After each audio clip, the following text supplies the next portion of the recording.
রাজ্যের আরও 50টি স্কুলে চালু হলো ডিএনএ ক্লাব। এ নিয়ে ডিএনএ ক্লাবের সংখ্যা বেড়ে দাঁড়ালো 222টি। রাজধানী প্রজ্ঞা ভবনে আজ এক অনুষ্ঠানে নতুন 50টি ডিএনএ ক্লাব এবং এর প্রশিক্ষণ পর্বের সূচনা করেন বিজ্ঞান প্রযুক্তি ও পরিবেশ দপ্তরের মন্ত্রী অনিমেষ দেববর্মা। পর্যায়ক্রমে রাজ্যের প্রতিটি উচ্চ মাধ্যমিক স্কুলকে ডিএনএ ক্লাবের অন্তর্ভুক্ত করা হবে বলে আশাবাদ ব্যক্ত করেন মন্ত্রী। অনুষ্ঠানে দপ্তরের প্রধান সচিব চৈতন্য মূর্তি এবং ত্রিপুরা বায়োটেকনোলজি কাউন্সিলের সদস্য সচিব মহেন্দ্র সিং, যুগ্ম অধিকর্তা অঞ্জন সেনগুপ্ত প্রমুখ উপস্থিত ছিলেন। We are gearing up the total process.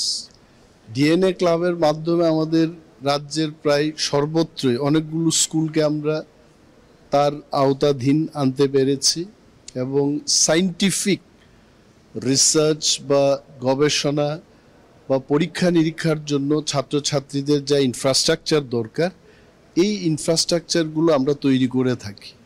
সায়েন্টিস্টরা যদি শুধু বসে কেন্দ্রীয় সরকার থেকে যে টাকাগুলো আসছে এটা দিয়েই যদি কাজ করে, তাহলে কিন্তু এই কাজের সীমানা যতটুকু আছে এতটুকুই থাকবে।